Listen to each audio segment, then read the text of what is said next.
Selamat pagi anak-anak, salam sehat selalu, salam jas merah. Di sini Bapak akan menjelaskan yakni materi kita yang dimana minggu lalu Bapak telah memberikan materi Kerajaan Sriwijaya. Baik, di sini Bapak akan membahas bagaimana keadaan politik yang ada di Sriwijaya, kapan berdirinya, baik sosial budayanya dan agama yang berpengaruh di dalamnya, serta nama raja-raja yang memerintah pada saat kerajaan Sriwijaya berlangsung. Disimak ya anakku ya, sampai di sini. Terima kasih. Kerajaan Sriwijaya. Baik nakku, berikut ini peta konsep Kerajaan Sriwijaya.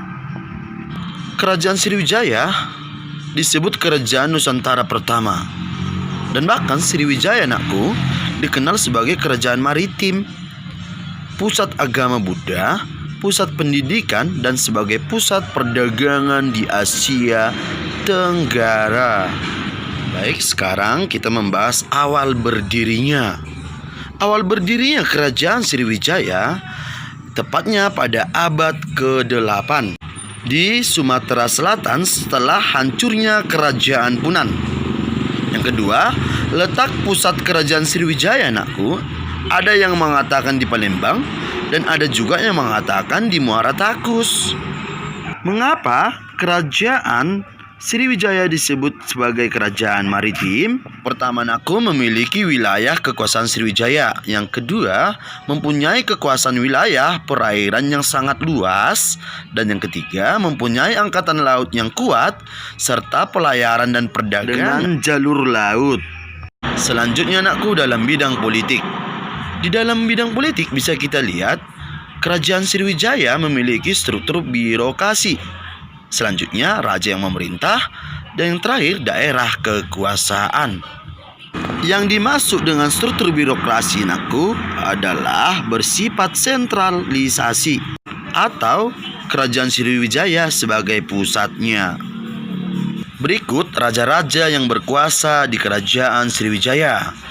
Yang pertama Dabunta yang Srijaya Negara, yang kedua Dharmasetu, yang ketiga Samaratungga, empat Balaputra Dewa, dan yang kelima Sangramawijaya Tunggawarman.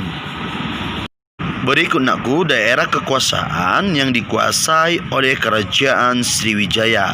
Bisa kamu lihat di dalam peta tersebut. Selanjutnya nakku, dalam bidang ekonomi. Awalnya nakku, perlu kamu ketahui bahwa Kerajaan Sriwijaya bertumpu pada bidang pertanian. Namun karena letaknya strategis, sektor ekonomi diubah menjadi perdagangan. Baik nakku, kita lanjut dalam bidang sosial dan budaya.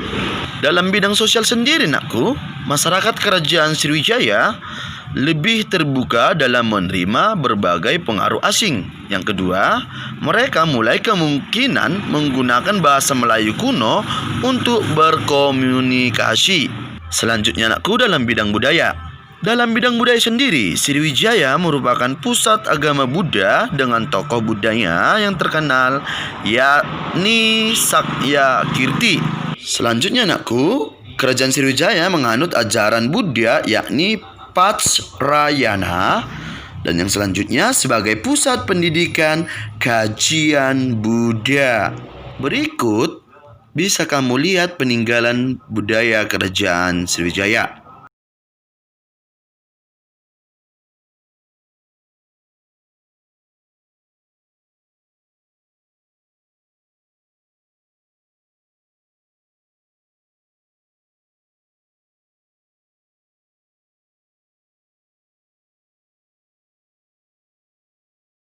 Baik, nakku, selanjutnya masa kemunduran Kerajaan Sriwijaya.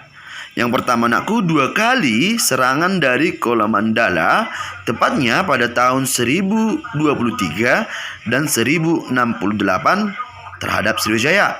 Yang selanjutnya faktor ekonomi. Aktivitas perdagangan di Kerajaan Sriwijaya sendiri nakku semakin berkurang karena daerah Daerah strategis yang pernah dikuasainya oleh kerajaan tersebut telah jatuh ke kerajaan raja-raja di sekitarnya.